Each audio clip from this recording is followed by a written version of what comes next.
I think my mother did exactly the right thing. I think it's absolutely extraordinary. The history of the British monarchy is not merely written in the grand pages of public triumphs, but is secretly carved within the heavily guarded, whispered corridors of power where silent succession wars are waged with the stroke of a royal pen.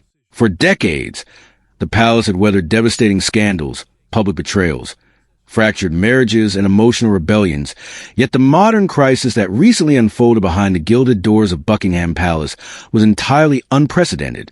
This was not a matter of fleeting tabloid gossip, drifting to the royal courts, nor was it a temporary disagreement over public duties or vanity.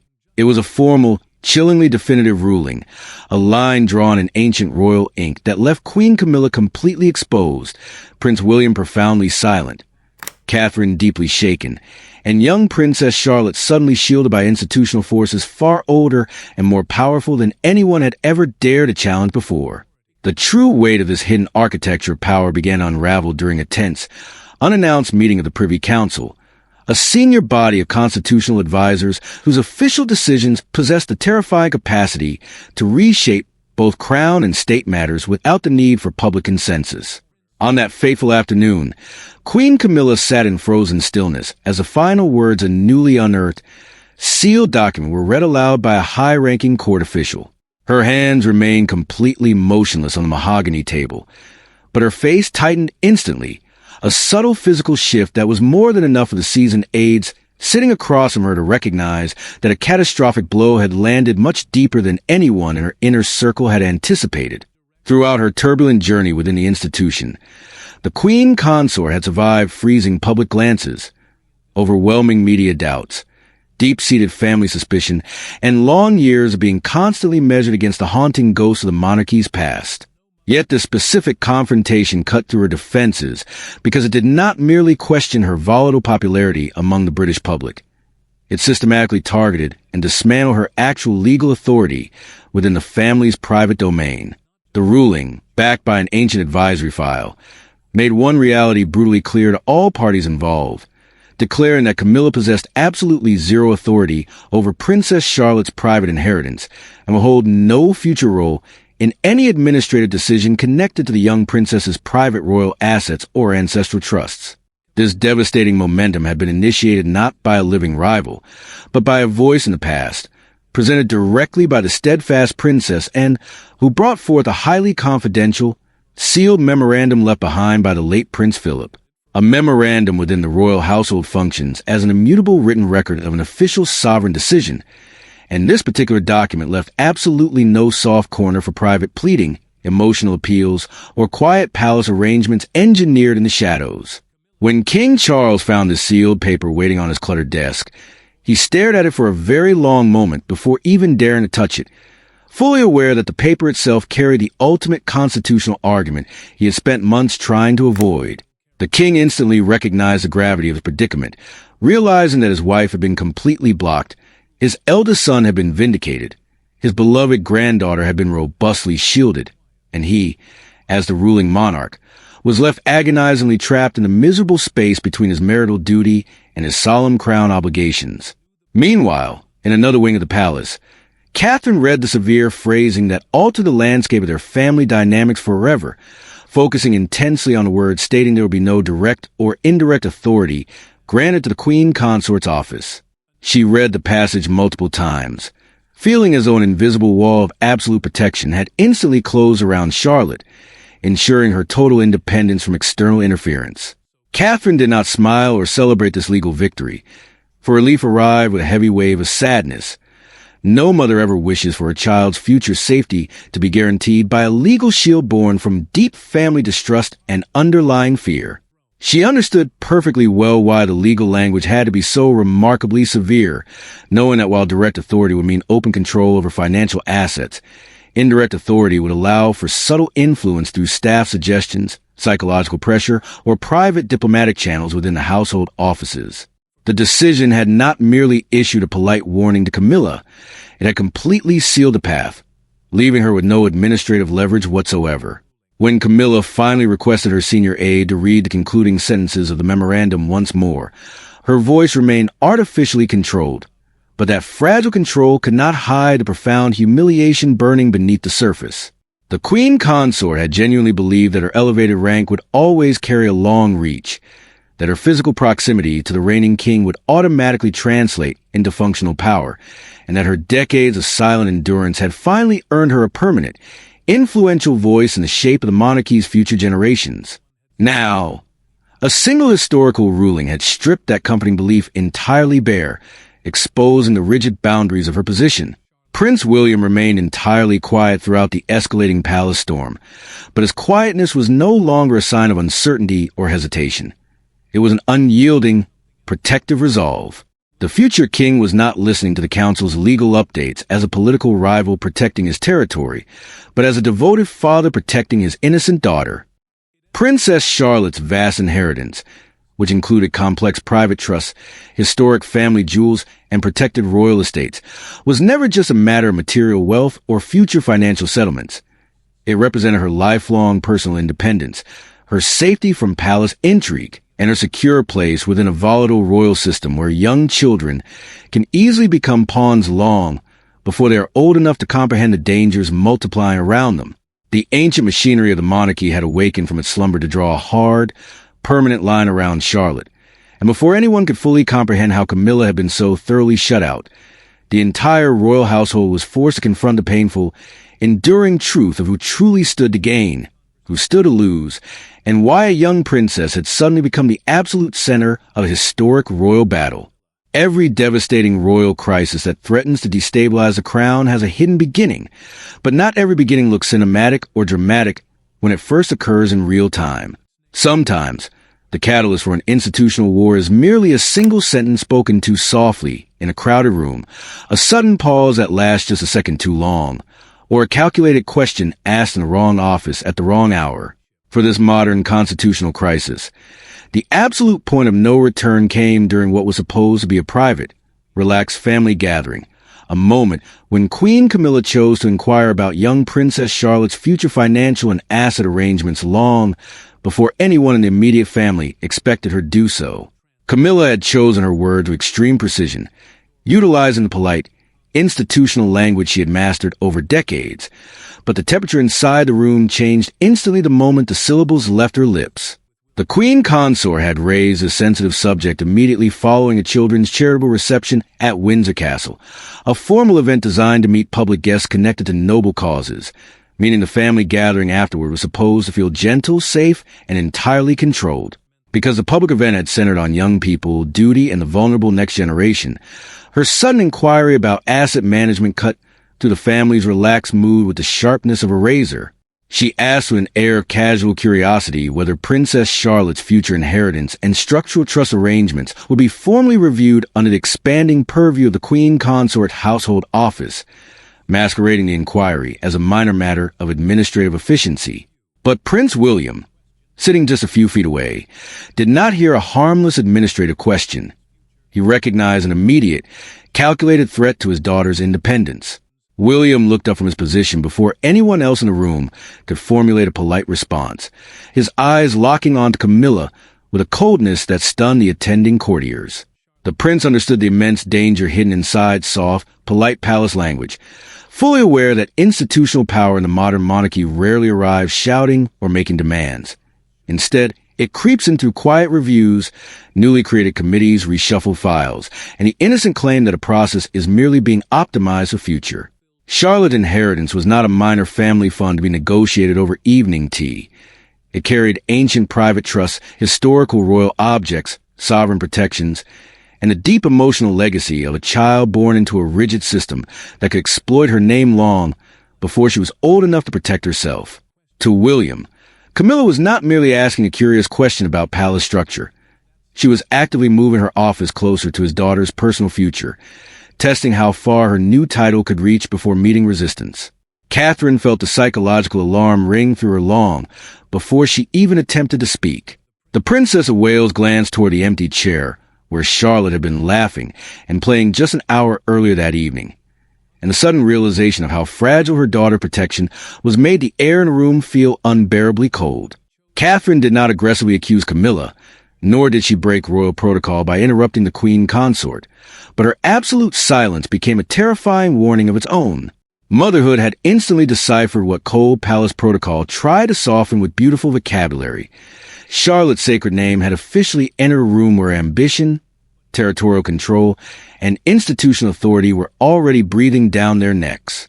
William answered the inquiry with a terrifyingly controlled restraint, informing Camilla in a flat, unyielding tone that Princess Charlotte's personal and financial affairs will remain strictly under parental protection and established royal trusteeship, completely separated from any expanded consort role.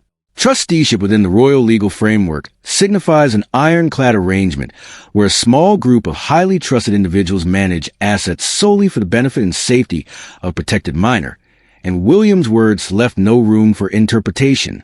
There would be no household review, no administrative transfer, no new communication channel, and no quiet doorway through which the Queen Consort staff could ever step into his daughter's life. King Charles, caught in the devastating space between his marital loyalty and his sovereign duty, said absolutely nothing quickly enough, and that brief, hesitant silence stayed with William like an open wound. Camilla waited for her husband to defend her status, but the king offered only a pained hesitation, proving to the future heir that informal promises and family affection would always fail when political pressure became personal. This quiet failure was the exact catalyst that forced the private clash out of the drawing rooms and into the hidden machinery of the monarchy. The confrontation that followed did not happen in front of cameras, state advisors, or ceremonial witnesses.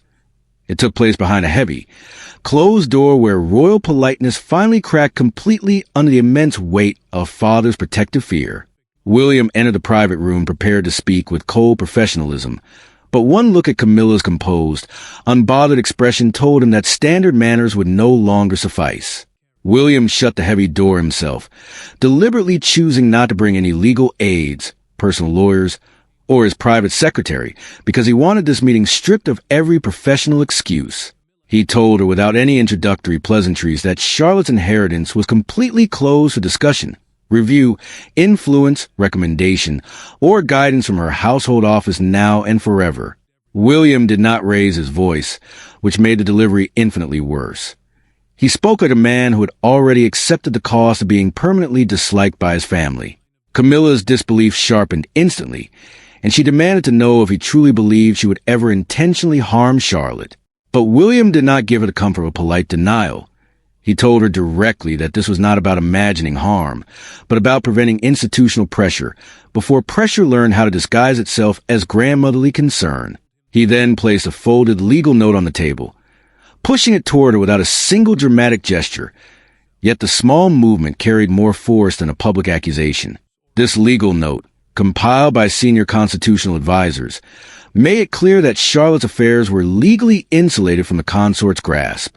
Camilla did not touch the paper at first, staring at it as if the document itself had insulted her dignity, before slowly placing her hand upon it as the silence between them hardened into concrete. She realized in that exact moment that she was no longer dealing with an angry stepson throwing a private tantrum. She was facing a movable wall backed by legal language, deep family fear, and ancient royal machinery waiting just beyond the room to enforce the boundary. William left her without asking for forgiveness or understanding, leaving Camilla seated alone, deeply wounded by the realization that her historic rank had failed to protect her from profound suspicion.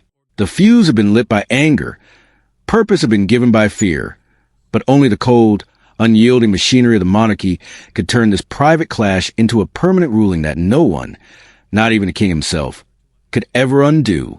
The immediate administrative fallout of the ironclad ruling was not marked by a loud public declaration or dramatic state speeches. Instead, it manifested as a quiet, freezing sound of an institutional door closing in real time. The true enforcement of the memorandum began when an unsuspecting staff member from Queen Camilla's personal household office arrived at the archives, fully expecting routine access to correspondence related to royal inheritances, only to be firmly and quietly turned away by security. There was no chaotic argument, no grand announcement, and no scene made in the corridors, but a hard constitutional boundary was enforced, and in that exact moment, the Queen Consort discovered that the written words of decision were not symbolic gestures meant to be ignored. Camilla received the news while seated alone in her private quarters, and her expression shifted before she could employ her usual public composure.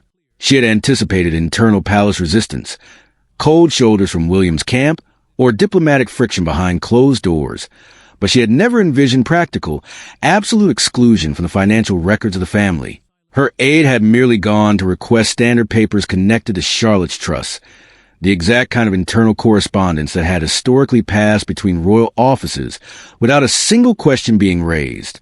This access was now completely vanished, meaning her office had been systematically shut out at the very first barrier. William made certain that this internal refusal remained perfectly respectful and dignified, instructing his staff that there would be no public humiliation campaign, no whispering victories to press, and no deliberate insults cast across the palace courtiers. The prince knew that a single cruel mistake or boastful leak could turn legitimate child protection into looking like petty family revenge, an error that would weaken the moral high ground he had fought so hard to establish. Charlotte's future legacy had to remain entirely above the toxic bitterness of palace politics, choosing silent enforcement over loud spectacle, yet this quiet boundary carried a message sharper than any public declaration. Catherine felt the true meaning of this victory in a profoundly different way, choosing not to cheer or celebrate when she was informed that Camilla's team had been denied access. Instead, during a quiet, private family afternoon away from staff, she simply placed her hand gently on Charlotte's hair and allowed herself to take one small, genuine breath of relief. That simple maternal gesture mattered immensely because Catherine had carried the heavy burden of fear solely as a protective mother, not as a political strategist plotting palace moves. Charlotte was still a young child, beautifully innocent and entirely unaware that the powerful adults around her had been waging a historic battle over the legal protections surrounding her life. For Catherine, that closed archive door meant her daughter could remain untouched by the brewing conflict for a little while longer. King Charles felt the palace dividing into emotional territories around him, realizing that the ruling now possessed absolute operational power, changing the daily habits of staff, the movement of files, and internal palace communications. His wife's household had been legally stopped, his eldest son's strict instructions had been systematically followed, and his granddaughter's protection had been prioritized, leaving him trapped as a husband on one side and a sovereign guardian on the other. Camilla sat in the heavy silence of her office, her pride giving way to a profound sense of isolation, understanding that the words stating she had zero authority were meant for real doors, real desks, and real staff. The final resolution required father and son to face each other without advisors, titles, or protocols between them, resulting in a conversation that sounded less like a monarchy and entirely like a vulnerable family. Charles looked visibly older when the door closed, choosing not to speak with sovereign command, which would have turned their pain into another tactical battle. He admitted to William that Camilla had been deeply wounded and humiliated by the permanent limits placed around her rank. William listened with respectful silence, but did not step back from the line he had drawn, telling his father that he never desired a public defeat or humiliation for Camilla, but required a safeguard strong enough to protect Charlotte before anyone could test her boundaries. Charles, looking at his son's unyielding gaze, finally made the ultimate choice that no advisor could make for him, agreeing that there would be no future appeal, no soft revisions to the document, no private exceptions, and no quiet attempts to loosen the internal language later. This refusal of an appeal meant the ruling would stand exactly as written for generations to come. By the following morning, the palace could no longer contain the magnitude of the shock, and the private boundary escaped the gilded rooms to land directly onto the nation's breakfast tables, news broadcasts, and public debates. What had begun as a protective father's defense now looked at the world like a massive national statement on the limitations of modern royal consort power. A crowd gathered outside Buckingham Palace, staring at headlines boldly declaring that the consort had been completely cut off from Charlotte's inheritance, transforming a quiet legal decision into a visual narrative the entire country could comprehend. Catherine turned off the television coverage after only a few moments, filled with sadness that her daughter's privacy was being debated by millions of strangers, realizing that relief often arrives wrapped in sorrow within royal life. William accepted the public storm, knowing that while some would view him as a harsh stepson, his primary duty as a father had been fulfilled. Camilla was forced to watch her private limitation become a public definition of her title, as commentators noted that royal rank does not automatically equal personal authority. Ultimately, The historic ruling did not destroy the fabric of the British monarchy. It clarified it with absolute precision. It proved to the world that even inside a family built entirely on ancient hierarchy, there are sacred boundaries that no title, no proximity to the crown, and no marital rank can ever cross. Camilla maintained her public prestige and ceremonial duties beside the king, but the protective circle around Charlotte remained forever unbroken. The machinery of the crown had delivered its clearest modern verdict, demonstrating that bloodline duty, parental guardianship, and the innocence of the child will always outweigh the ambitions, pride, and closeness of the court.